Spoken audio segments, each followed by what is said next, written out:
Hello and welcome to Insurrection with Brenton Lengel, carried on YouTube, no longer the Starcom radio network, because I moved to a platform where people can see my face and I can just upload whenever I want to, and I don't have to, do the show at a certain time, which is great for me because I hate structure and rules. Anyway, my name is Brenton Lengel. If you're just meeting me, I am a playwright. I've had 7 plays produced in New York City. I'm an activist, outspoken anarchist, and I am a Ringo-nominated comic book author. And today I thought it would be really fun to speak with Carissa Avallone. Carissa, do you want to introduce yourself to my audience? Yeah, of course. My name's Carissa, and if you are familiar with the name Avallone, you probably know it from my husband, Hunter Avallone. He started off pretty far right wing and then has been transitioning to in like the centrist left field. So yeah, good for him. But I guess online, what I typically do is I moderate sometimes on modern day debates, and I provide my own social commentary on Instagram and sometimes on Twitter. So I'm not nearly as active as Hunter is, but I definitely like to keep up with stuff. Yeah, no, absolutely. Yeah, I haven't followed Hunter's content. I found out about him because I follow Vaush. Okay, and he mentioned it was apparently a really big thing that Hunter Avallone was moving a little more towards the left, which is super fun because I did that same little shuffle myself, like not as a personality, but just like as a human living. Like I started out fairly conservative. I came from a pretty good family, was raised fairly well to do. My dad was a Republican. I have a good relationship with my dad. I had no reason to think there was anything wrong with being a Republican. And then the Iraq War, oh God. And so like I became by college, like I couldn't be a Republican anymore because I didn't hate gays, and Iraq was shaping up to be what it became. And so I was like, yeah, well, I guess I'll be a right-wing libertarian. And that seemed fine until I actually got out into the world and got a job. And I'm like, oh, wait, no, this is garbage. Capitalism is terrible. So anyway, so you moderated the debate that I and American Johnson / non-compete had with David Friedman and then eventually Mike Humer. And you did a great job rolling with the punches in that debate. Yeah, I try to kind of stay out of it because you are all like full-grown men who actually know how to like dialogue, and it's not like I know the week before that there was a debate on like 9/11 conspiracies, and every 5 minutes I was jumping in. I was like, hold on, let him talk. Which one was that? Was that T-Jump and Ryan Dawson? No, it was actually Conspiracy Cat. Oh God, the Conspiracy Castle and Creationist Cat, you mean? Yes, yep. I watched that stream. I streamed with Vadim afterwards. That was an absolute shit show. I apologize that you had to put up with it. No, you know what? I remember seeing your chats in the super chat. So yeah, 100%. It was crazy, but I felt like the stream that you guys had was like a lot more mellow. So I was like, let's let it happen. Yeah. Well, we didn't have any Nazis trying to sneak hate speech into our chats, luckily, or they got caught. Rare.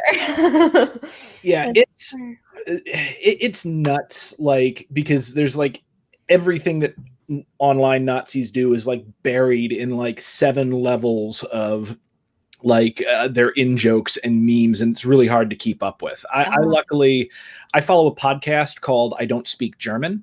By Daniel Harper, which is conversations about the alt-right's conversations. Oh, that's got to be fascinating. Oh my gosh. It is. I can't listen to it for too long because I get depressed, but it does keep me abreast of like all of their latest memes and stuff. Like I was like, as soon as like freaking Clown World hit, I was like, that's a Nazi thing. It's a Nazi thing. And then like, everybody's like, how can it be? And I'm like, it's definitely a Nazi thing, guys. Yeah. And it's interesting because there's this like whole perception that unless you say something outright, then you cannot be like held liable for the intention of what you said. So like, for example, there's so many dog whistles, as you said, Mm-hmm. but it's hard to be like, okay, that's a dog whistle, or else they'll be like, I just said clown world, you know. Yeah. It's like, come on, like, I know you're smarter than this, and I know you know I'm smarter than this. Just like cut to the chase. Yeah. Well, you know, it's the awful thing that sort of happened was when like actual white supremacist hate speech and propaganda like fused with like online troll culture. Like I wrote a play, one of my first plays that you know, premiered in New York, was called Trolling 101, and it was about being a dick on the internet. Like it was literally, it was a play set on the internet, and it kind of lionized the figure of the troll. And I had a lot of fun stuff. I had the trolls yelling like "fire my laser" and throwing porno mags onto the stage to simulate like spamming a forum and stuff. But I can't produce that play anymore because like the freaking Nazis ruined trolling for everyone. Like trolling used to be, you know, you get somebody to look at a picture of a duck. By the way, we have in the comments, Ilya, excited for a more chill stream. Just watched Destiny and Xanderthal talk. Wow, that was a drain. Yeah. Oh, that sounds harsh. I need to watch that. I've been meaning to like keep up with that whole drama. I need to see, because Destiny, he got I don't want to get too far afield, but yeah, does he have a fight with Xanderthal, or is he still mad because, you know, he was he got his I think it was Twitch pulled? Yeah, I think they had a disagreement on Vosh, and I think that's why they're getting mad at each other, because Xanderthal likes Vosh, and Destiny obviously doesn't. So it's really surprising because like having watched this and like Destiny, I've there are times like I've wanted to like argue with Destiny or debate Destiny because I think he's very good at what he does. Oh, yeah. The hard time that I have is finding a time that I like fundamentally disagree with him on something. I tried to get him to debate like morality with me on Modern Day Debate because he has his own like moral thing, and I was like, oh, I can get him on the Buddhist thing because I know he's like kind of more influenced. I think he's an atheist. So I was like, oh, I can get him on that, or maybe I can oh yeah, Xanderthal was trying to patch the rift between Vaush and Destiny. Yeah, that's, you know, I went on Vaush and tried to patch the rift between him and Caleb Maupin, and that did not go well. Like, I think they're kind of, the internet does horrible things to people's brains, and you know, that's one of the things. So not to talk too much about like other folks, but I think you kind of wanted to come on and talk a little bit about political tribalism. And this is, when you suggested it, I was really excited because like I have been complaining about political tribalism like for years. And this is the second time that like the right wing, because the right wing, it's like tribalism became like a big thing for the Trump people. And like for years, I've been like, tribalism is a hell of a drug. It was the same thing as like for years and years when I would argue with ANCAPs, like Dr. David Friedman, I'd be like, no, you're not an anarchist. Listen to me right now. You are a radical version of a classical liberal. That is your tradition. It's a fine tradition. It's not anarchism. You're a classical liberal. And I'm like, I can't be a classical liberal. I'm definitely an anarchist. And then the Koch brothers started calling themselves classical liberals. And then Dave Rubin's, because the Koch brothers are paying him, started calling himself a classical liberal. And then all these people that have been calling a classical liberal for years and they've been refusing the label were suddenly like, I'm a classical liberal. Right. Yeah. So yeah. So like Sargon is like, I'm sorry, but no, you're not. Yeah, he's really not. I debated Sargon. It went surprisingly well because his debates are known to be awful. But I think part of it was that he went completely off topic, and I sort of let him do that because it was weird because I had reached out to James and I was like, I want to have a debate on if trans women are women. And James was like, oh, yeah, like, I think Sargon thinks that trans women are women. I'm like, I really don't think he does. And so I then said trans women in sports, and James liked that topic better. And then he went out to Sargon. He's like, oh, wow, Sargon came back immediately and wanted to do the debate. And I'm like, yes, of course he did, because he doesn't think they're women. Yeah. So I'm sorry, I've been going on here. So you wanted to talk about political tribalism. So why don't you tell why that was something that you wanted to talk about in particular, and kind of what's drawing you to that topic? Well, I feel like what happens so often, and I feel like I've kind of seen this, especially because I've gone from further right, and I think I had a similar transition with you, where here I grew up in a very conservative household. We went to church every week, and then I was like, okay, they're a little extreme on the gay thing. So I'm like, okay, come on. Actually, when I was like 16, I was like, you know what? I'm going to join the Tea Party. I was like reading. And it was like I was too young. I had to be 18, so I just fudged the numbers of my name, my birth date, so I could like actually join.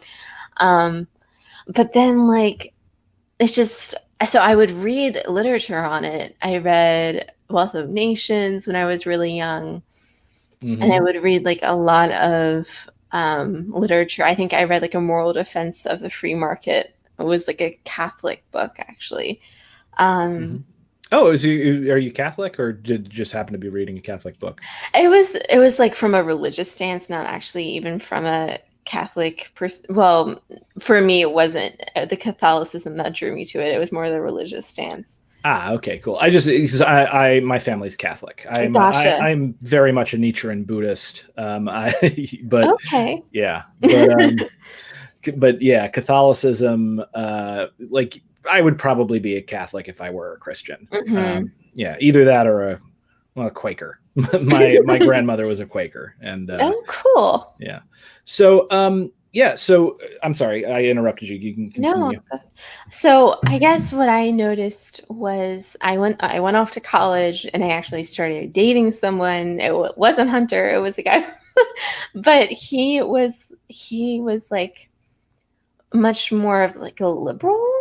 But he was very smart, and then we would have debates, and I was used to like winning debates growing up. Because I mean, I don't want to like toot my own horn, but like in high school, I was like the smart kid, right? And I always knew what was happening in politics. And then I went off to college, and it's like, wait, there's these like people incredibly good at debating who have different opinions than I do, and they actually have things to like back it up. So it was interesting because that started making me think of things more on like a broad systemic level. And I think I noticed the most when it came to tribalism when I started dating Hunter, and we had our first like real political disagreement on white privilege. And this was back in like 2017. And I was like coming from a very statistical standpoint, and it was like a 3-hour like discussion. And then by the end, he was like, yeah, I guess you're right. But I wasn't liberal at that point. I guess I would consider myself maybe like a right libertarian, who like, go ahead. Yeah, what a lot of people don't understand about privilege, and I think like with white privilege, this is the big thing that a lot of people don't get, is that one of the definitions for privilege is an immunity. And so like people will get all up in arms. When I first heard about white privilege and people explained it to me, I was like, well, that's not privilege. Because I always thought of privilege as getting something extra, I'm like, that's just a lack of oppression. And then when I read the actual definition of privilege, and I was just like, oh, never mind, this word can be used this way.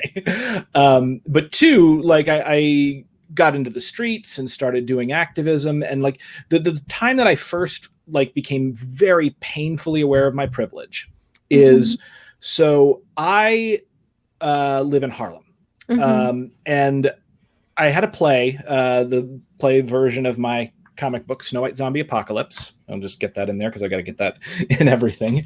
Second issue was sent to the printers today. Oh, awesome. Congrats. Yeah, I'm really excited. A comic shop actually just reached out to me like right before this and was like, hey, do you have another book? We would love your first one. Can we stock this one? And I'm like, yes. No, that's fine. I'll pass. Yeah, it's great. It's not like that. It's never happened to me before, and I'm jumping for joy inside.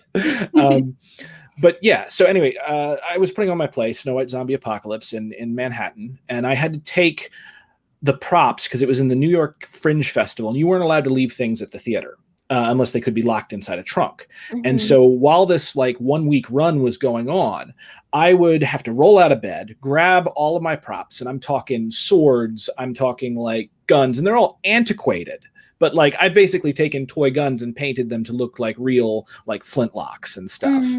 And the sword is just a sword that's not sharp. You know, there's stage combat ready blades, and I would carry them looking like the dirty, rudderless hippie that I am. And I would walk past all these cups. Now, the important thing to know is that in New York City, it is illegal. It is explicitly illegal to paint a fake gun to make it look like a real gun. And that is what I did. I broke the law. And I walked past maybe 5 cops going through the New York subways. And, you know, it would have been silly to think that I was going to try to rob somebody with that. But knowing how often authority figures tend to follow the letter of the law and not the spirit, it's insane that a cop didn't at least once stop me and go, hey, why are you going into the subway with all those weapons, you weirdo? You know, right. And at the same time, a video came out that was shot literally like a few blocks down from where I lived. And it was a 14-year-old kid, black kid. His father was, and you can Google it. It's like stop and frisked for being an effing mutt. And this black kid, like he, like his father was a police officer. And he was just going home like with his backpack and his hoodie, and he kept getting stopped over and over and over again. He recorded it, and the cops who stopped him, like you can listen to it. It's awful. Like they threatened to break his arm. They for being and then he's like, why are you going to break my arm? And he's like, for being an effing mutt. They make fun of his dad because his dad's only a traffic cop. And like literally just the ugliness and the terror that you can get just from just the recording on its own. And I'm just thinking and listening to this and listening to them harass this kid. And I know that it's going on for hundreds of kids like that, or thousands all over New York. And they're just leaving me alone when I'm a shady looking guy. Like sometimes I was wearing like camo pants and stuff. So that's when I was like, okay, something's going on here. And I'm getting away with stuff that I have every right to get away with. But other people are not getting away with stuff that they have every right to get away with. Right. So that's kind of how I came to understand it. But yeah. I'm sorry. So continue. You're good. That was really interesting. But I think it really showcased to me how adverse people are to ideas from the other side, even if it's not like a radical idea. Like white privilege is like pretty accepted. Yeah. But, well, now when it was first, I remember when it was first coming around, I rejected it out hand. But right. And I think what's interesting and what's happening now that's never happened before is that here you're having like the rabbit hole effect where you have one person who's like center right or center left, and then you have someone who's just a little bit more radical, and then you start having these like alt-right people and these tankies. And oh God, the tanks. No, but it's like, oh man, like what happened? And I think there's just such this push to say that like the other side and everything that the other side says should be owned, and it's not about the actual content anymore. It's about owning the other side, and that's like own the libs, Ben Shapiro style. Own the lib. Yeah. What is it? There was one where the woman, I saw the meme, like it was a clip from Fox News, and the woman was like trying to suck steak through a straw with like light bulbs in it to own the libs. I know. That's seriously what, and that's like, I don't know. That's what I feel like is different than what we've seen before. And I think it might be because we want like this instant gratification. We have that constantly with like online 15-minute videos. We want something like really short, really pithy, really like quick. And then we can get this like rush of, oh, I won, rather than actually like like seeking out truth. Yeah, you get the rush of dopamine. I think in a lot of ways it is internet culture poisoning meat space culture. Because, you know, I came up in the days before Web 2.0, and in like my old forums, I used to. This is one of the ways I got good at debate. Honestly, was just like constantly being a poster. In fact, I think I made a post afterwards. I was like, so somehow I argued with ANCAPs until like I found myself debating David T. Friedman. Never stopped posting. Yeah, for real. It was a really interesting debate too, and I feel like you guys definitely held your own and offered really good opposition. So kudos to you. Oh, well, thanks. Yeah, it was interesting because I started arguing with ANCAPs back in like 2014. I had done Occupy Wall Street, and I'd gotten I started identifying as an anarchist like in 2010, right before Occupy Wall Street happened. Like before that, I had a very brief period as a Democrat, and then like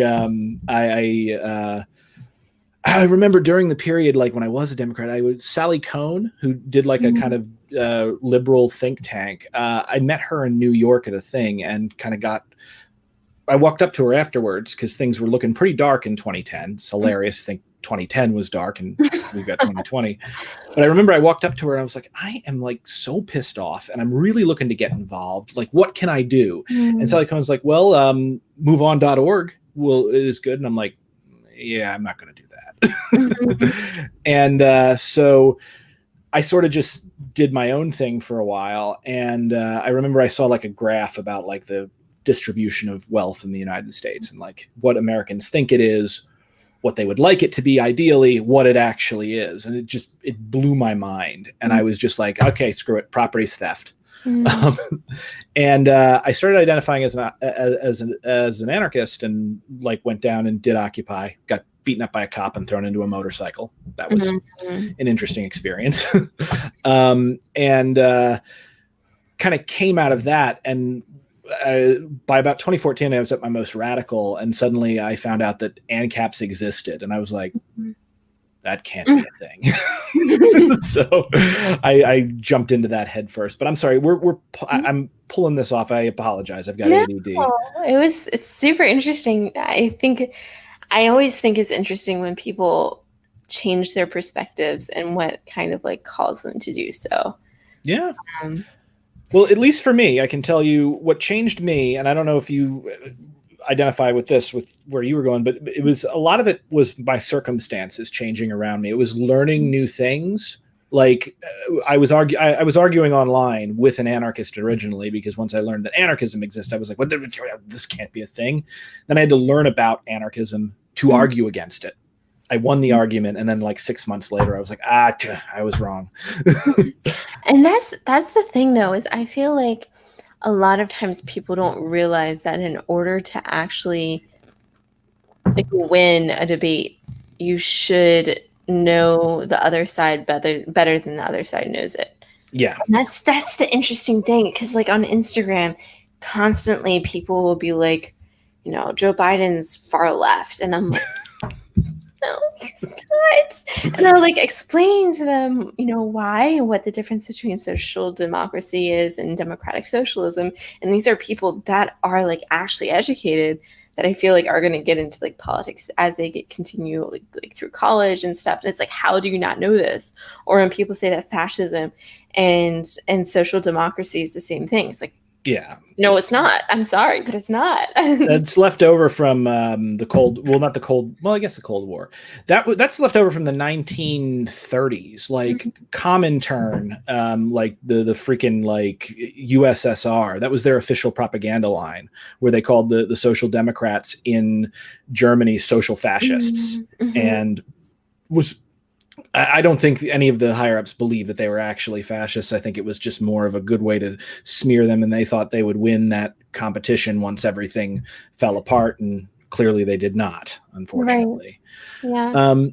But political tribalism like has really, oftentimes I do see like it's gotten to a new sort of level in like the Trump era, because I'm noticing with the Republicans that remained loyal to Trump, and this is maybe a big thing on the right, because I had Kay Fellows on here. And she kind of mentioned that like the problem on the left is sort of like anybody gets any kind of prominence on the left, and people on the left immediately look to try to tear them down, and they do one thing and boom, they're canceled. And there's somebody out there, like, it's very self-destructive. Leftists eat their babies. Not literally. You're going to get canceled for that.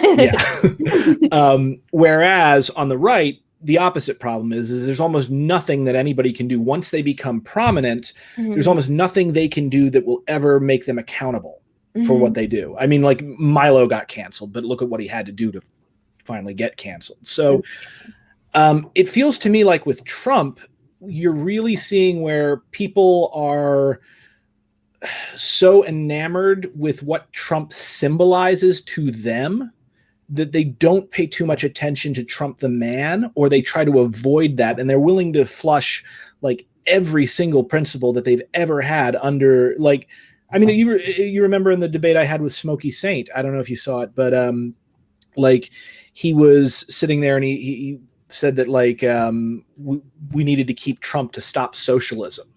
And I like was like, dude, if you use like the idiot socialism is when the government does stuff, the United States has never been more socialist than it is under Trump right now. Right.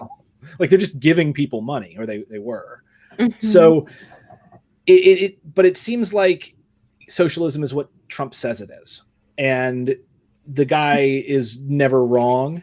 And they're so emotionally invested in that owning the libs and in red team, rah, rah, rah, that they're hurting themselves and other people. Like that's my feeling of it. Yeah, I feel like there's something of like a sunk cost fallacy that a lot of them have, that like through the 2016 election, they had to defend him on multiple accounts just with even his character.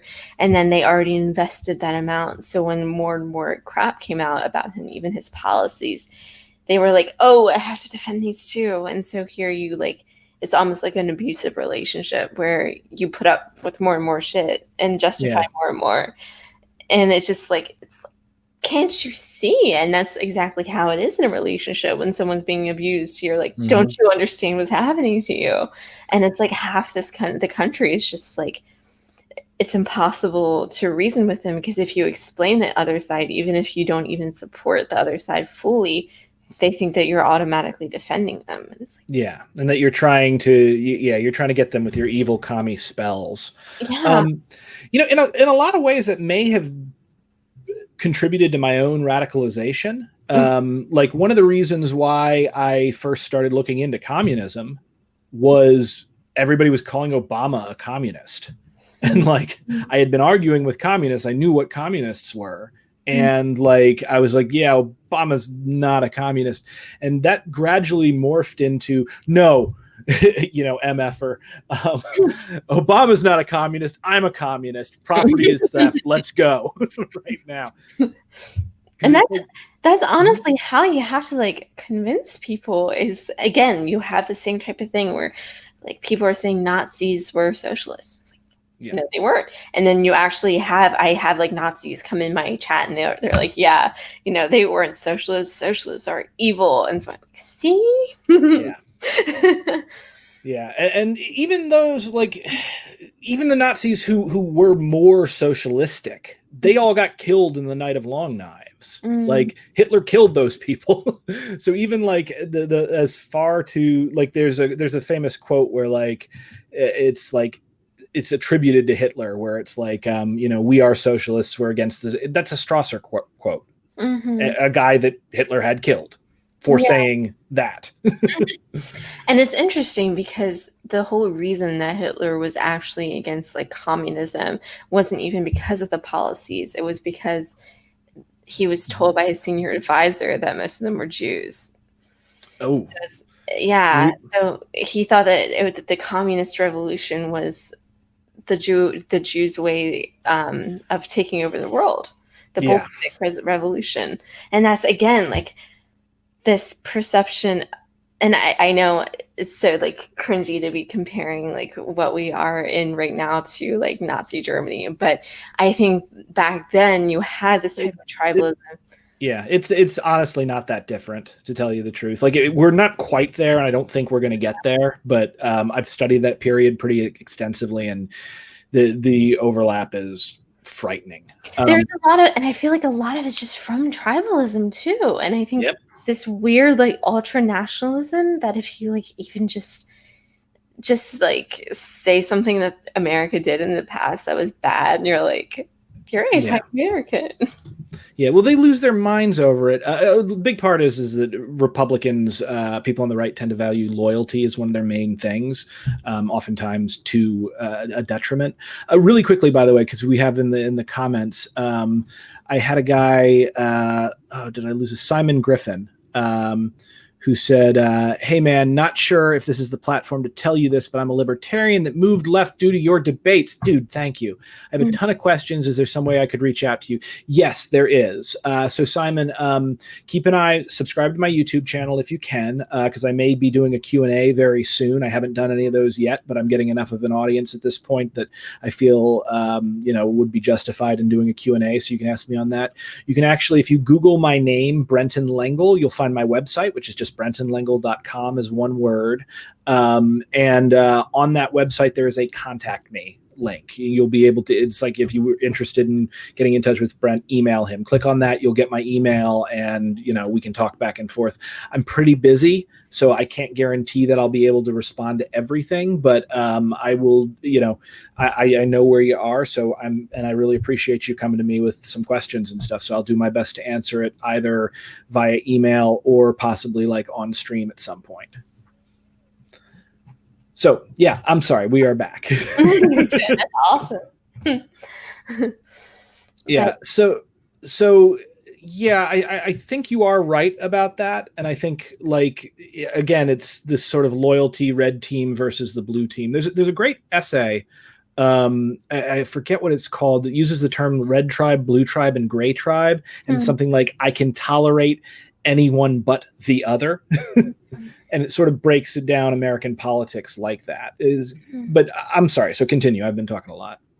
No, I think that's good. That's interesting. I think as much articles and sources we can have to like understand what's happening is really good. And but I do see that like similarity where also I feel like there's a lot of fear mongering to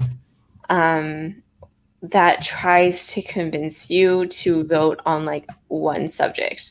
Like I know on Facebook, I'm friends with like still a lot of like Christian like evangelicals, and like the number of times I've seen people post like, oh, you have to vote for Trump. All Christians should vote for Trump because of pro-life stuff. And it's like, I get that you're pro-life. I understand. And that's fine. But to like reduce everything to just be like a one subject decision, it's just ridiculous. And I think that's like really, again, that's a type of tribalism. Like the pro-lifers have to stay together and vote for Trump, or else you're not a real Christian. So not only like do you have to, if you decide to vote for Biden, do you have to like throw away your Republican card, you also have to throw away your Christian card. People aren't going to do that. Yeah. Well, it's so weird because he's one of the most unchristian people in the world. Like Donald Trump, the idea that Donald Trump is like pro-life, Donald Trump has paid for more abortions probably than most people. Like, the man, like, literally, and they justify it by saying, well, God uses the broken a lot of the time. And I'm like, yeah, but also imagine you're the devil. Imagine you're Satan and you want to steal Christian souls. A man like Trump is the exact way to steal Christian souls away from Christ and draw them into hell, if this is a literal thing. Like, that is the exact plan I would use. I would send Donald Trump down to because they worship him more than they worship Jesus, honestly, a lot of the time. That you go and you look at a Trump rally, the way they react to him, whereas Jesus is just an abstract guy on the wall with really nice abs. Right. Yeah. Sorry, that's the being raised in the Catholic Church. Oh my gosh. So fun little story. So I was raised like Catholic. I was born overseas because my family was in the service. My dad was a flight surgeon in the U.S. Navy, and we would go to church on the base. And so when we came back stateside, we went to like our first like official Catholic church, and I was like 2, and I just at this one point in the mass when everyone's supposed to be really quiet, I go, "Mommy, why is that man hanging from the letter T?" And my mom was afraid to answer because she's worried I'd be afraid of the letter T for the rest of my life. Oh, that's so funny. Oh man, that's awesome. Your husband Hunter is in the comments. MAGA has become a religion. Yes, indeed it has. And that's a very cogent way of talking about it. In fact, now that I think about it, MAGA kind of sounds like the name of a dark god. And it is interesting because even some of the people who are still Trump supporters, but who speak out against Trump, they also get crucified. Like, I'm not sure if you're familiar with like Political Kathy. No. Who's Political Kathy? There was like this whole controversy, but what it boiled down to was like she still was a Trump supporter, but she got mad at people being racist toward her because she was Asian. So you had like, and people were like, "Oh, we were just making jokes about you with like the COVID stuff. Since you're Asian, you're probably eating bat soup and stuff." It was ridiculous. Cassandra Fairbanks, that whole like squad of like. Yeah, Fairbanks is in my sights because she wasn't part of like, I don't think she was, I don't recall seeing her at the park, but she kind of got popular around Occupy. So I think she was, anytime somebody kind of comes out of that and makes that God that failed jump, because this is the weird thing about the left that you need to understand. There are people who identify with the left and become leftists because they think there will be a revolution very soon. And they want to put themselves into a very good position to be prominent or leaders once the revolution has happened. When the revolution doesn't happen, they jump ship and become very right-wing. And a good example of this is Thomas Sowell, because he used to be a freaking Maoist. Are you serious? 100% serious. And that's why he makes that, like, you know, that one meme of him where he's like, "Yeah, tell me exactly what's your fair share of something that someone else has worked for." That is a tanky argument. That's an argument of like, and if you based in a freaking Marxist analysis. But yeah, he saw which way the wind was blowing, and he decided he could have a better career being, a right winger than a left winger, since there didn't seem to be a revolution going on, and he made the jump. Same thing with Candace Owens. She jumped after her stupid doxing website got called out for being a stupid doxing website. Candace is like everything she's like personified everything that's wrong with right, because she's like, she shows tokenism, she shows like non-critical thinking, she does pseudo-intellectualism, and it's just not, it just doesn't, it does so much more harm than good, because you have these people who sound smart, who are able to have like great rhetoric, but it's like full of sound and fury signifying nothing, right? You know what? You just quoted Shakespeare on a Playwright thing, so you just won a bunch of points with me. It is a tale told by an idiot, full of sound and fury signifying nothing. It's King Lear. Is it? Oh man. For some reason I was thinking it was it might be. It might be Macbeth, actually. Wait, hang on. I got to look that up. If I got that wrong, that's really embarrassing for me. I think it is, but I don't know. Sound being the same. and fury signifying nothing. Let's see. Is that? It's a tale told by an idiot, full of life's just a poor player. Oh, no, that's different. Yeah, the Struts and Fretzes. You know, you're right. It is Macbeth. Wow. The Scottish play got me. That's my favorite play, too. How did I get that wrong? He has so many, though. So, and it's funny because I've actually quoted this in one of my own. So I'm writing a novel set in the afterlife with the lead singer of a band called the Crew Shadows, which, by the way, you need to check out if you haven't already. CRUX Shadows, all one word. They actually beat out Madonna and Beyonce for the #1 dance hit in the world in 2005. Yeah. Now imagine like, this is the way I can describe Crew Shadows music. Imagine Lady Gaga, but Lady Gaga's a guy fronting a mostly girl goth band singing about angels and Greek mythology. Oh, man. Yeah, it's like nothing you've ever heard of. But yeah, their song Sophia was what beat out Madonna and Beyonce for the #1 dance hit in the world. And they just recently had a huge hit with the song Home, which I think is their best music video. So definitely check that out. I'll put a link to it in the chat. But yeah, I quoted this in the book but I quoted the first part of this passage with the out brief candle. So yeah, that's one of my favorite actually passages. I had to memorize it in high school, and it's like one of those things you just don't forget once you memorized it. Yeah. Oh, we have a super chat, by the way, from Layman. And so this is exciting. Centrism is the antidote to political tribalism. Change my mind. You sound like my brother, but I'll let Carissa. Do you want to try to change his mind, or do you agree with him? Actually, I do. I agree with him. I have a different perspective on the political spectrum, though, especially after your all's debate. Oh, good. What's your perspective? I want to hear this. Okay, so my perspective, it was interesting to me, one thing that was said, who will determine like what's socialist, if a market is socialist or capitalist, if there's actually no like government. So how I kind of see it, and I understand that you have big differences with like ANCAPs and anarcho-socialists, but I feel like they're all kind of in agreement of like no government, but they just want to organize their individual companies in different ways. Yeah. And that the anarcho-communists just want that to be like a standard, I guess. So, but I think what would happen is that over time, it would all kind of like become one. So my theory, this is actually, so let's hear this theory. I'm excited. This has actually been thought of before. After I thought of it, I posted it, and then Lehman actually, he Googled it, and he's like, someone's actually thought of this before. I'm like, what? So I think it's more like a triangle where you have authoritarian left, authoritarian right, and then it goes down to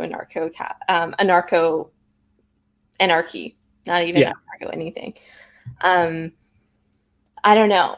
Yeah, well, anarchy is different than anarchism. But yeah, so you're saying like a political compass, it's like a triangle. You got off left and off right up here. That's interesting. And then it goes in the libertarian left, libertarian right. Off right, off left up here, and then it goes down to just anarchism. Oh, that's interesting.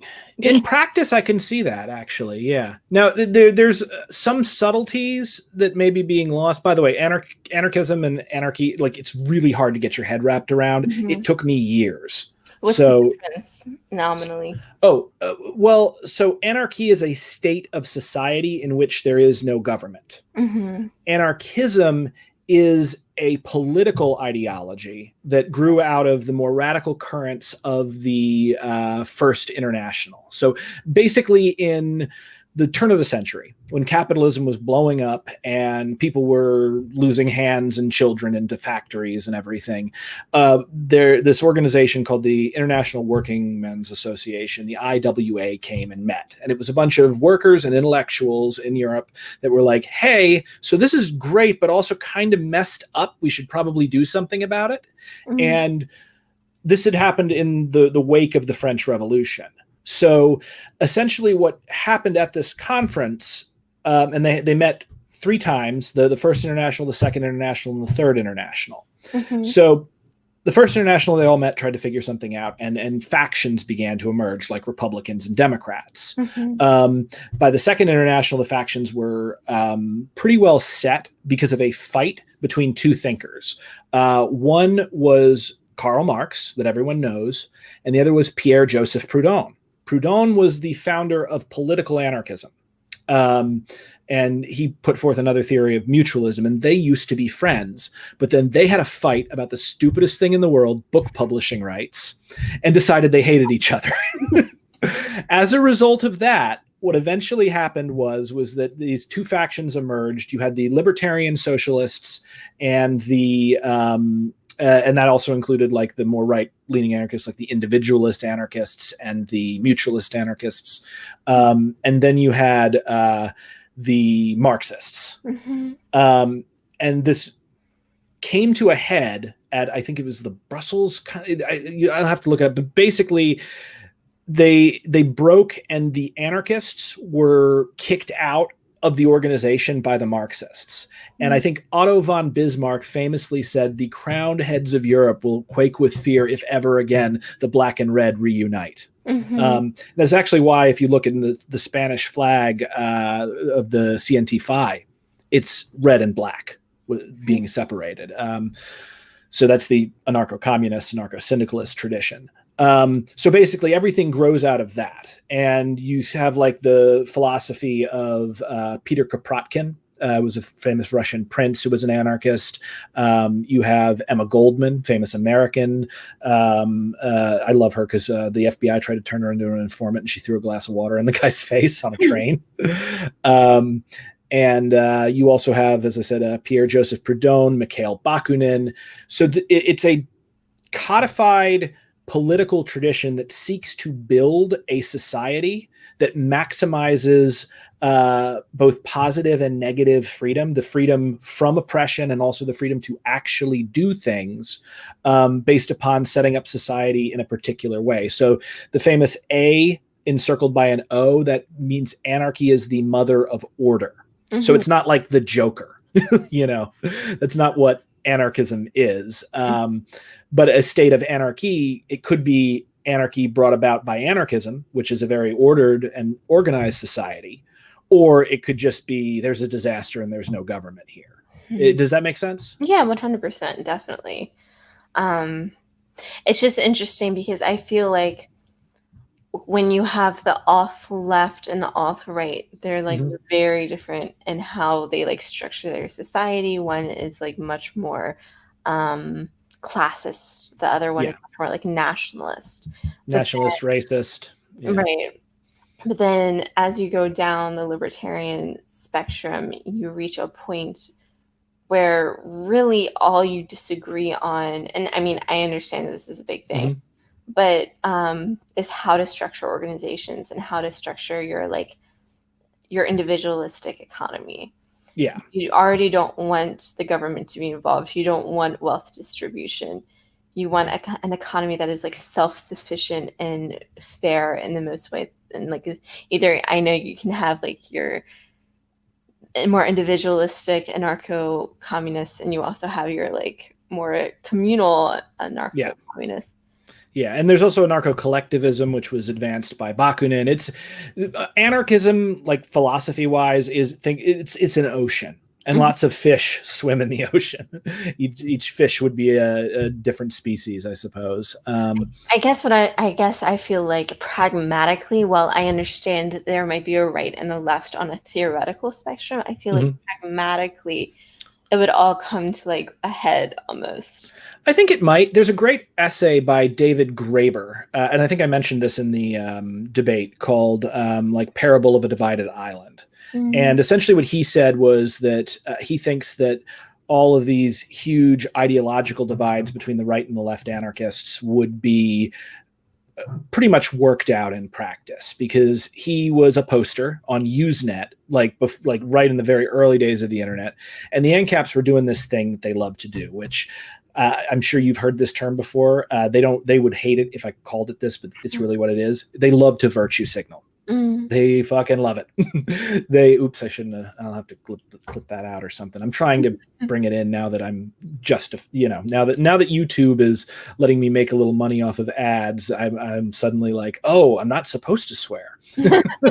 I understand. Yeah. So like, wait, what was I talking about? You're talking about the virtue signaling. Yeah, the virtue signaling. So they love to do this thing where they're like, I favor a society with absolutely no coercion, where everyone is free to do whatever they want and you can't aggress against anyone. I favor the most free and aggression-free society there is. So they'll say NAP, a non-aggression principle. Now, what was great was David D. Friedman did not say that, because he's a consequentialist ANCAP, which is great because there's the von Mises ANCAPs and it was so like what he said, they're very focused on like ethics, and this is our ethic of liberty that we're trying to put onto you. To where I kind of respond to the NAP. It's like this. It's like, you ever play King of the Hill when you're a kid where imagine, if you will, you're playing King of the Hill and there's a kid and he's an ANCAP. And he goes and he pushes the guy off the top of the hill and then goes, no rule, no pushing. That's kind of what the NAP sort of is. It's just a truce that no one physically aggress against anyone and leave everything else in society intact. So like, if you can imagine, that's a great deal for you if you're super rich and you can afford private security. It's a terrible deal if you have trouble eating and you have no recourse to do whatever you want. And in a lot of ways, it's a reaction to what anarchists did around the turn of the century with what was called propaganda of the deed, which unfortunately took the form of like political violence. It didn't work. It doesn't work. Nobody do it.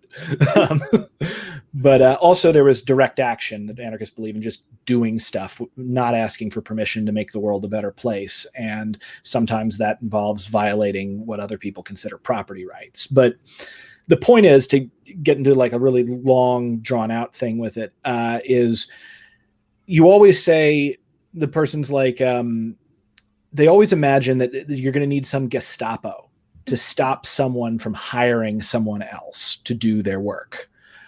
But the question is in the absence of a state structure, in the absence of prisons and police and military, because all these institutions do is defend property, are you going to be in a position to offer somebody a job under predatory conditions? You're really not. And so if they freely take a job with you when there's no coercion, most anarchists wouldn't see a problem with that. It's when someone is coerced by their circumstances, because of police and prisons and military, and the fact that we must work a job for a capitalist to earn currency, to pay for food, or we will starve, to pay rent, or we will be thrown out onto the street and soon find ourselves in the crosshairs of law enforcement. That's when this relationship becomes a little more fraught, if that makes sense. That's interesting. And I feel like there's so many people who just kind of conflate anarchy and anarchism, as I was kind of doing. But I think they kind of think of anarchism as being chaos. Yeah. Well, I mean, that's in our movies. It's in our TV. It's the punk movement didn't help. Yeah. Kids sketching A symbols in on their desks in elementary school certainly didn't help. I had from Raz, anarchists were crazy successful at assassinating heads of state.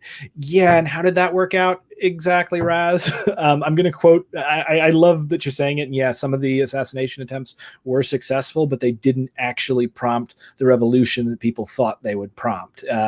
In the case of the assassination of Archduke Ferdinand, it prompted World War I, which was the most disastrous conflict until World War II, like that we're still dealing with today.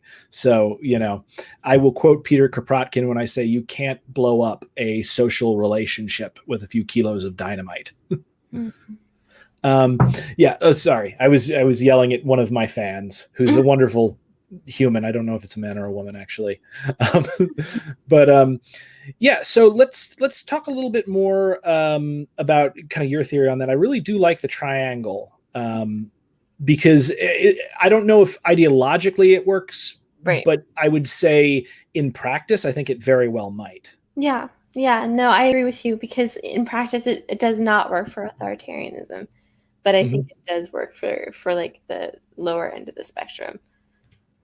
Yeah. Well, I mean, also like with the authoritarians, this is something that's very important to understand about the auth left versus the auth right. And I have friends in the auth left. I stay as far away from the auth right as possible because they're horrifying.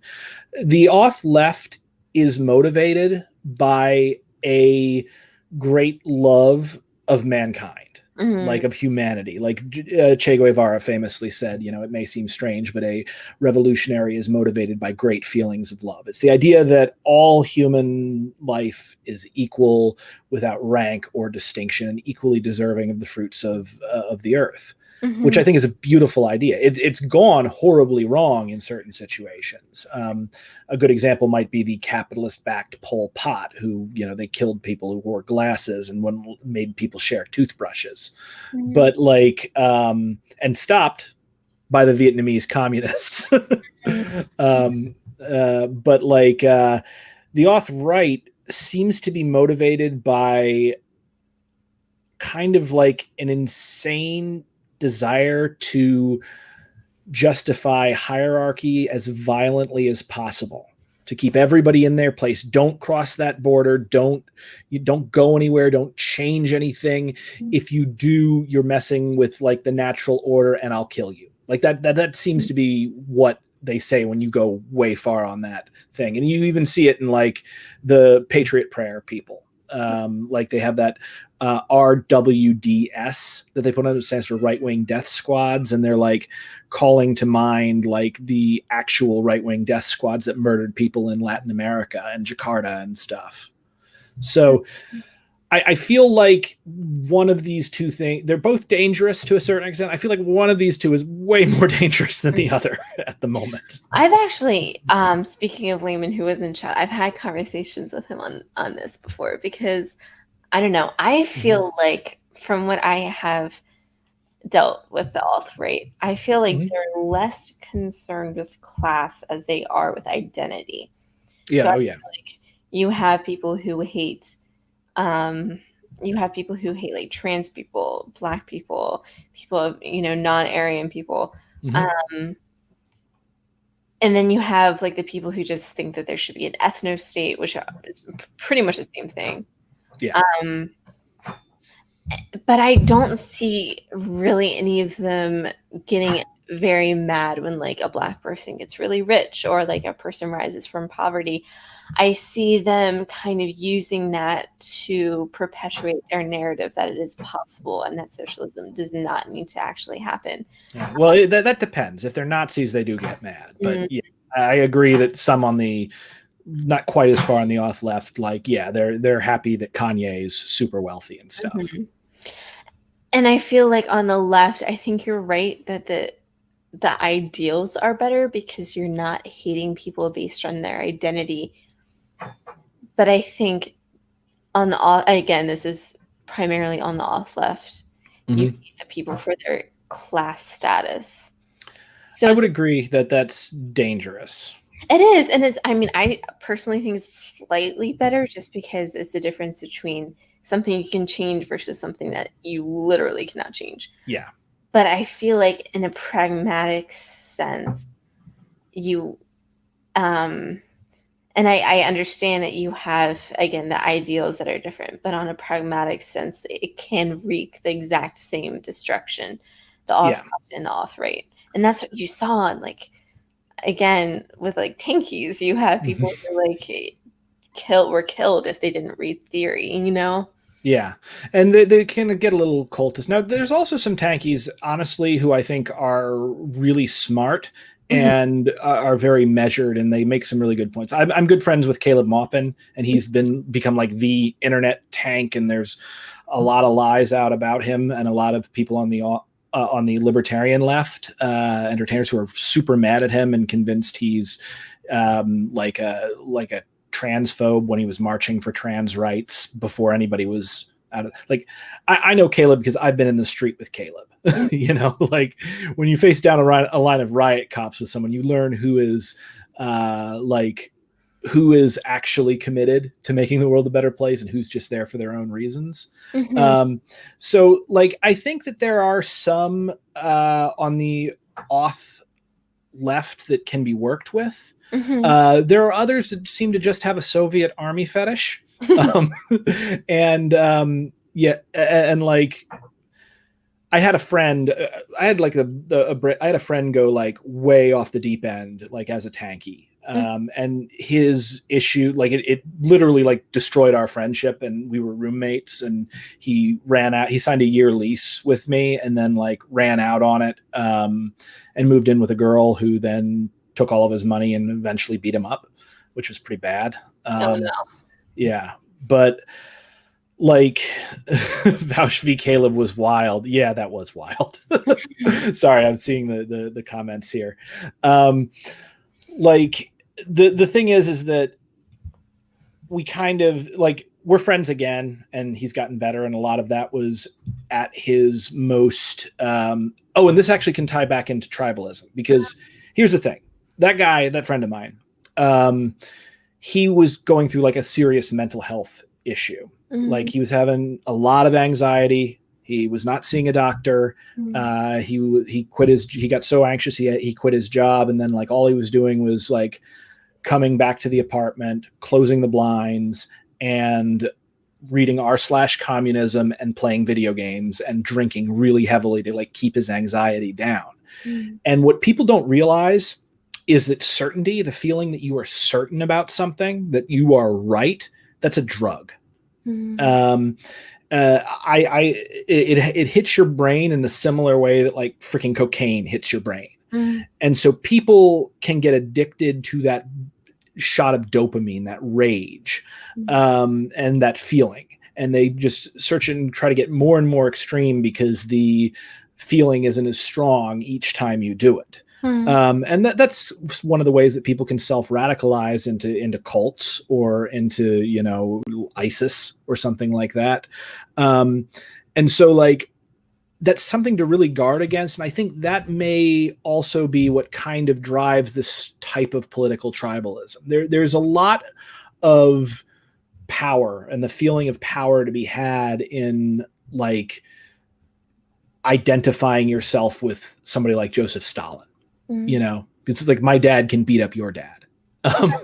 Even though he's, you know, he was actually like 5'4", had a messed up arm, and is most importantly dead. So he can't beat up anyone. But like, you see what I'm getting at there, where you kind of adopt this symbolism and you adopt this very severe means of thinking, and it can often be done as a way of self-medicating. It's trying to search for that next fix. And I'm not saying that everyone who has a nuanced view of the USSR is doing this, but I did see this happen, and I did see it kind of destroy my friend's life for a few years and really mess up our friendship. Right. No, that I totally get that. And I think that's also kind of like propagated by social media, because followers are kind of like currency. So if you start disagreeing with someone and not liking them because of their beliefs and because they disagree with you, you unfollow them. And then that puts you in a really weird like echo chamber that you keep on hearing your own views again and again and again, because you only follow the people that you actually agree with. Yeah. I think Peter Coffin talked about that. It was like a validation gang. Yeah. Yeah. So here's my question to you. So I think we've spent a decent amount of time. We've been on for a little over an hour, which is great, because I didn't notice the 45 minutes went by really quickly. Yeah. And you're free to duck out anytime you want to. But what I want to ask you is, what do you see as a way forward? Like, how can we deal with this problem I won't call it political radicalism necessarily, because somebody had said earlier with the super chat that they wanted me to change their mind on centrism and centrism being a thing. And this is why centrism I don't think is ultimately a good idea. There is a fallacy called the golden mean fallacy, where people have a tendency to think that between 2 points, the correct thing is somewhere in the middle. Right. But we know that that's not the fact. The centrist position between slavery and no slavery is not some slavery, you know? And so, like, I really think that it's too easy to simply abandon our critical faculties and just try to jump to whatever seems to be the most moderate option, because serious problems, like extreme problems, demand extreme solutions sometimes. So that's my argument against centrism. So what do you see going forward? Like, how do we defuse this bomb? How do we stop what is unfortunately seeming to be the beginnings of like the Second American Civil War? You know, there's actually a movie that we just watched. It's called The Social Dilemma.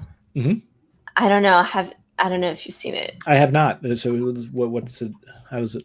You should watch it because it's really good. It actually deals with this question exactly. Because it's social media directors who all come together. You have like the president of Pinterest. You have these like huge tech demagogues, right? Who all agree that social media is like the tool that is primarily driving people down into these rabbit holes, even down to like fake news being like spread 8 times faster than truth on like social media. Because people want it to be real, right? And it also goes into the algorithm, and they did a really good job explaining how, since you're not paying for these things, you are actually the product that these are selling. So since you're not paying for YouTube, YouTube is selling you through ads, right? They're selling you as the viewer. And in order to get the most bang for their buck, that's why they actually send you down those rabbit trails. Whatever you view, it drives engagement. Right, exactly. So I feel like that might be one of the first steps to figure out how to like change the algorithm, to like bring up awareness, I guess. Awareness will work, though. I might also say one of the big problems here, and is capitalism, is the idea that we should be operating these services for profit and to generate the most profit, for the least amount of input. Like a social media that is not concerned with profit necessarily is not going to be incentivized to drive people down those holes. It's also not going to, and this is like one of the big things with social media, and like, I'm really careful. I've got a toddler, and I'm really careful with his, his name's, he's amazing. I'm not going to say his name on stream, but he's like a little mini me. I love the guy to death. I'm sorry that I know this is a little break, but how old is he? He's 2. I have a little 1.5-year-old. So. Oh, that's such a great age. I have 2. So. You got 2. So one's 1.5. What's the other? Or do you 4. have 4? 4 and 1.5. That's the dream. It's a good time. That's about what me and my brother are apart, actually. And my wife and I, we might have started on our second if COVID weren't here right now. So hopefully we'll start on our second as soon as there's a workable vaccine. No, I understand. Yeah, Will was born during COVID. I had like to wear a mask and everything during. Oh, geez. It was great. But yeah. Sorry, that was a little bit of a. No, I think it's great. We're talking about our kids. This is I know that I'm like in trouble with mine. He's crazy smart. I came in today and we had gotten a cat carrier, and he gets all excited whenever any packages go. He's like, a package, daddy. And we pulled out the cat carrier and opened it up, and like we're putting it together because he just demanded to put it together. And anything that comes in the door is his. It's and so I come in from taking out the recycling, and I walk in the door, and he has crawled into the cat carrier, and he's like, "Take me somewhere." That's huge. Oh my gosh. Yeah. Yeah, they're incredible. So wow, okay, so 2 kids. That's great. I've heard 1 is none and 2 is 10. Is that the case, or is my mom just trying to scare me? No, that's true. Oh. Okay, my theory is that this is the case up until Mm-hmm. the younger one is like 6 or 7 months. This is what I'm hoping, because they'll start actually eating food Mm-hmm. and like actually being able to sit up. But right now you have like completely different schedules. Yeah. Like very different like activities. They can't really play together. So like one parent is with one child and then one parent is with the other, trying to like. And you can't bring in aunts or uncles because COVID. It's been one of the hardest things. But my point in bringing it up, and that was a great rabbit hole to jump down. I'm really happy. Congratulations to both of you. They sound lovely. What I wanted to bring up was like iPhones. Mm-hmm. Like these devices, it's not just that they're great devices. They use the science of addiction to drive you to continue to use them to maximize what you're doing with them. They literally make you addicted to them by the colors, by like the way, and that's why people get absorbed in their phones. And similarly, they use the science of addiction on social media. I feel like you already watched this movie. Yeah. That's cool. I haven't watched the movie, but yeah, I guess I'm aware of what the movie's themes were going to be. Yeah. I first started paying attention to the science of addiction being used because it's used by the food industry to murder people in the name of profit. But yeah, they use it with the phones as well, and it can drive us in, and somehow it gave us Nazis again. Like, I think we can all agree it's a bad thing that they gave us Nazis. Yeah. Yeah, no, it's true. And then you also get a conspiracy theorists. You get QAnon. You get people who believe the earth was flat, and they even talk about that. And it's just because it like just immerses you in further and further into the same echo chamber that you actually like start believing whatever it is. Well, and like you say, so this was something that brought me back. The debate that was between Creationist Cat and the 9/11 guy, Conspiracy Castle, who was out of his gourd. But he was also intelligent and well-spoken. And one of the things in debates that I've noticed, so I do, people who follow me know this, you should probably just drink anytime I bring this up. Followers, don't do that. You might hurt yourself. But I am a shodan in Kyokushin karate, which is a full contact form of karate where like we fight without pads. And it kind of goes, and basically 2 black belts start wailing on each other's chest and legs until somebody falls. Now, what I learned in tournament fighting was that if you are fighting somebody and you come to the end of the 2-minute rounds and nobody's fallen, especially if you're doing semi-knockdown where you have pads, and there's no clear winner because there hasn't been a knockout, the judges will often rule on who won the fight.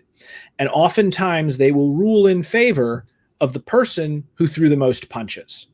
If you are perceived to be on the offensive more often, that subconsciously, even if you're not actually the better fighter, that subconsciously makes people think that you're the better fighter. And similarly, if you are out stating things, like intelligently and with pathos, and like really just argument, and just trying to gish gallop somebody, that can give the impression to viewers in a debate that you won the debate. And in fact, if I recall, I watched a little bit of your debate with, I was really impressed, by the way, actually, with your debate with that CJ guy, like on homosexuality in the Bible. I actually learned a lot listening to your opening statement on that. So, yeah.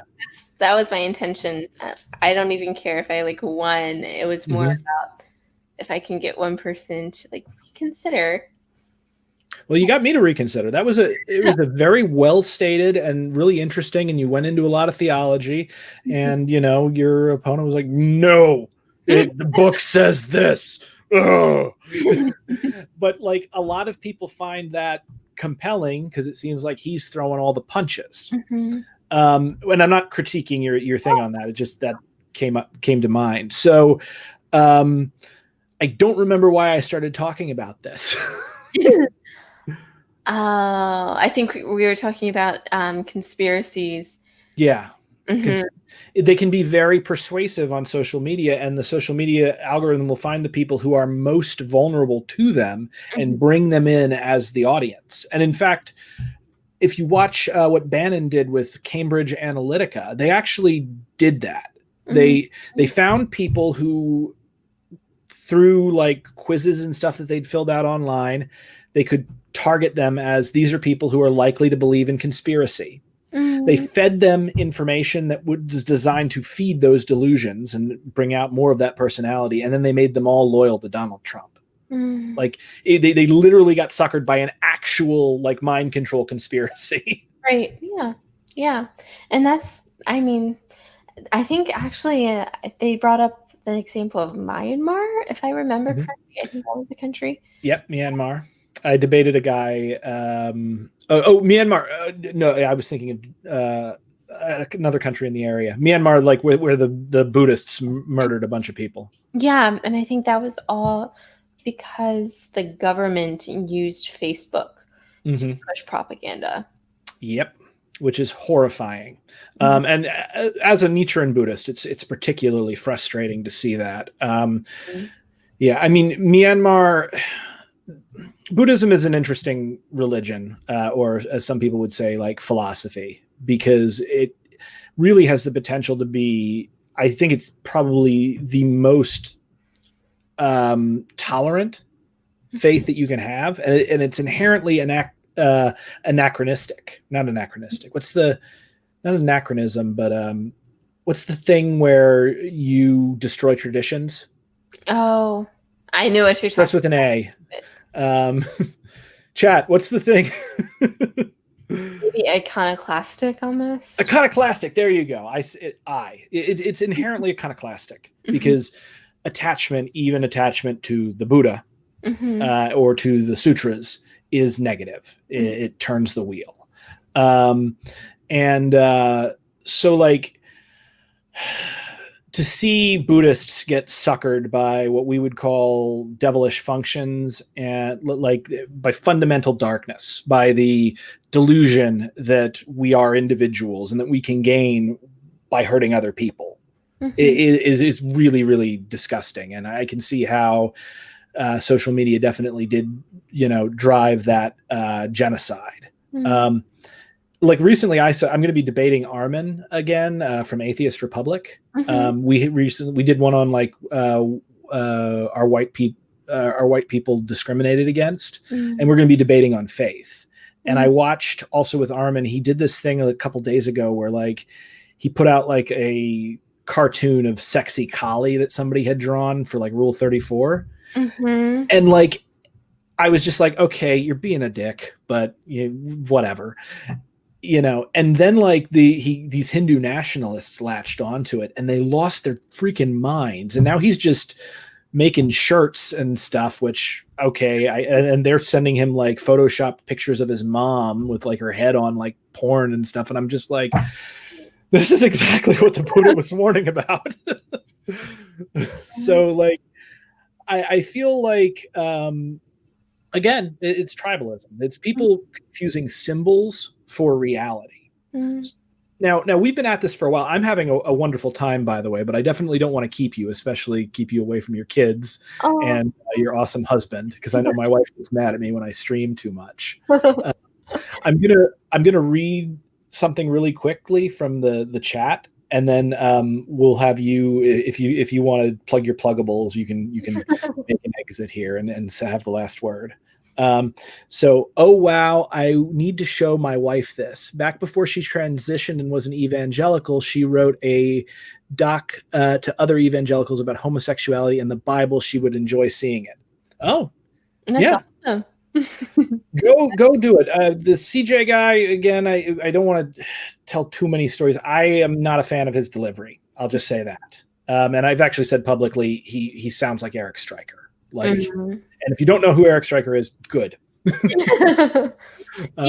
He debated Bosch and Destiny on the race stuff, I think. Yeah, he did. Yeah, he's a neo-Nazi. Also, fun fact, there's also an Eric Stryker that is a gay porn star. How did you find this? By Googling Eric Stryker. Oh boy. Yeah, there's that. I always thought that it was because me and Caleb, we debated Mike Enoch and Eric Stryker. That was like one of my first debates on Modern Day Debate, or it might have been my second one. And that was an interesting experience because it was basically just a shouting match. In fact, on Caleb's channel, it was like Brenton, Caleb's crazy screaming match with Nazis. But awesome. Yeah, I wanted to mention that like Eric Stryker, he named himself after the lamest Mortal Kombat character ever, and Mortal Kombat literally has a character named Meat whose gimmick is he just doesn't have skin. And somehow like Stryker is even lamer than him. And Mike Enoch, his last name is Pinovich. His real last name is Pinovich. And I can see why you would want to change your last name when it sounds like penis. But then he changed his name to the only name that's almost eunuch. I'm just like, what? Why? That's hilarious. Oh my God. Yeah. So anyway, that was a fun little thing aside, but I'm glad you're inspiring people. So well, that's good. That's really good. I actually sent, because my parents and Hunter's parents, they're both like Christian. They're like, we don't hate gay people. We just don't think that what they do is good. They're sinful. Yeah. No, it inspired me to do research on it. And of course I sent them articles, and since they're long, they don't read it, right? Yeah. Okay, well, I'm gonna do this. I feel like people tend to listen to like more verbal conversations and like delivery more than actually reading. Oh yeah, definitely. Society, I feel like. Especially if it's something they don't want to hear, and especially if it's coming from their daughter-in-law. This is the thing about people changing their minds. I remember this because the serfs were saying this thing about my friend Caleb, and they're like, he wasn't particularly educated on trans issues, and they're like, why can't you just go and become educated on trans issues immediately? I'm like, that's not how knowledge works. Right. That's not how people absorb things. Like, it takes time. And it's not just about having the information there right in front of you at the time. It's about being in a position to properly evaluate that information because of the place you are at in your life. You know, I got convinced of anarchism, not because somebody told me anarchist ideology and said this is, I even studied anarchism directly. No, it was, I'm in New York City. I'm working an hourly job. My wife has an unknown disease it turned out to be Crohn's disease later, with no health insurance, being forced to work illegal hours that I know are illegal, but what are you going to do? Quit? No, you need to pay rent at a retail store.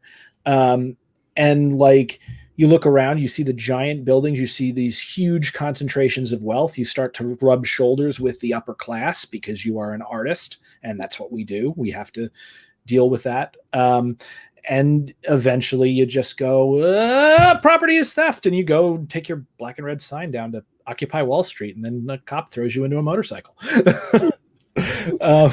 But like, yeah, it is... Leftists, you guys need to understand, and you do understand, it's material circumstances that bring about ideological change. Mm-hmm. So you can't just yell at someone and give them the information and expect them to absorb it immediately. It's so funny. Speaking of that, Hunter's way of convincing my mom on like the gay and trans issues, him saying like, I want trans people walking down the street all the time. I want them to wear the best flamboyant clothes because it's their right and people need to accept them. And she's just there. She's like, who was this person that my daughter married? But it's all about delivery, and it's like inside I'm like, I mean, yeah, maybe not like to that extent, but like I get what he's getting at. but it's like I think a lot of times with how you're delivering something, you have to put yourself in the other people's shoes and understand how they're receiving it. And like, and that's where I think it's really important to, I guess, to really like read the situation. Yeah. You know, what's always funny, what's funny with me, you might try this, because I saw this as a comic. I think you can look it up. It was done by SMBC Theater, but this one I found particularly compelling. And it's God writing the rules of the universe, like the universal laws. And it's like E equals MC squared. This other big, long, important equation that I don't understand. No homos. Like, it is ridiculous to think that God would be obsessively interested in like your sex life. This is clearly something that's in the Bible because, as you pointed out in the debate, like they're cultural taboos. Like even with the guy who got killed for spilling his seed on the thing. That's based on a Hebrew myth that a man can run out of seed. And yeah, you get killed for like denying her a child because they're obsessive about breeding, because there's probably like, 5. I don't know.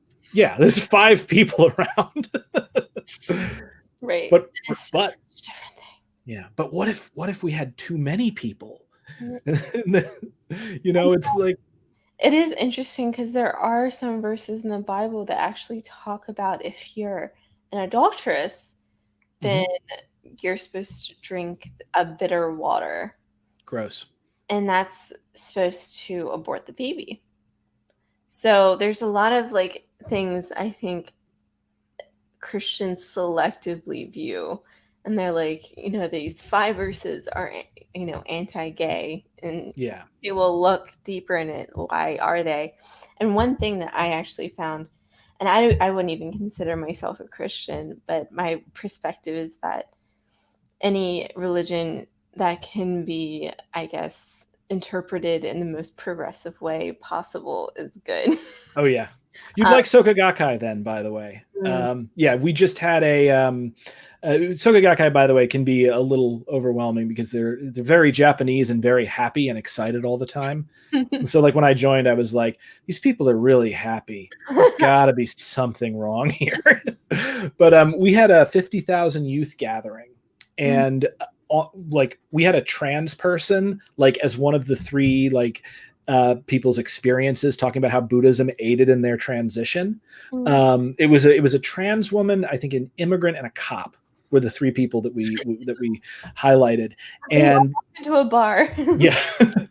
And the one of the things that they pushed against, like for SGI USA, was literally like they were calling for no borders. And they were using the Occupy Wall Street slogan, "Another world is possible." And I was just like, I'm seeing it again. And like when I became a Buddhist with them, it wasn't for activism reasons. Like this is by the way, this is a very interesting thing, because Buddhism has this doctrine, at least Mahayana Buddhism, that does the Lotus Sutra, which is kind of our central text, that I think a lot of other religions lack, that I think they really need. And what it is it's the doctrine of expedient means. And essentially what it means is the Buddha will lie to you, and not just like lie, but the Buddha will tell you what you need to hear at the time that you need to hear it. And that's why you can't get too attached to religious doctrine, because it's imagine one of the stories that puts it out in is like there's a father. And the father's got his kids, and like their young kids in the house, and the house catches fire. Now the kids have been in the house the entire time, and he's got a bunch of kids, and he's like, oh man, what am I going to do? I can't tell them the house is on fire. They'll just panic. I could knock one out and drag him out, but then the others burn. What do I do? So he goes, kids. You see that door over there? It's the one door out. And those toys you're playing with right here? We got toys just like that, but way, way better. Just go through that door. And all the kids jump out and they run out, and the house burns down, but the family is saved. And the kids are like, well, there's no toys out here. And Dad's like, yeah, I told you that, but that's because what you needed to hear at that point. And also, by the way, I'm super rich, so here, have these even better toys. Like that. Think of that in like reference to like religious scripture and depictions of heaven and like religious laws. They are things that are created at a specific time and specific place for specific people, and the world changes around them, and they become less and less effective over time. And that's a really important distinction that a lot of religions lose because they become too attached to their texts and their traditions. Yeah, they become fundamentalist.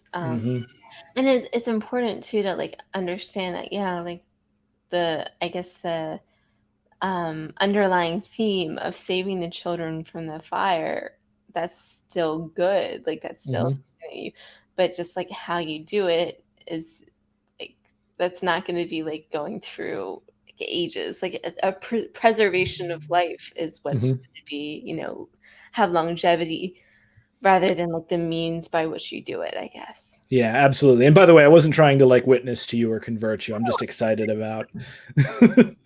So this is really cool. I'm having a blast. But I'll tell you what, I think my wife is texting me. Yes, she is. She's texting me. Please, please, please. So can you plug your pluggables and we'll wrap things up. Sounds good. You can just follow me on YouTube at Carissa Avallone. But other than that, my Instagram is Carissa Avallone. My Twitter is Carissa Avallone. It's pretty easy, just my name. So if you want to, it's fine. Terrific. Well, awesome, Carissa Avallone. Everybody, please go in, follow Carissa. If you can, like and subscribe to me as well if you haven't already. This has been wonderful. I would love to speak with you again. Tell your husband hi. Oh, thank you so much for having me on. Yeah, absolutely. You were a blast, and yeah, keep debating and keep doing a wonderful job as a moderator. All right. Thank you. Absolutely. All right. Catch you later. You too.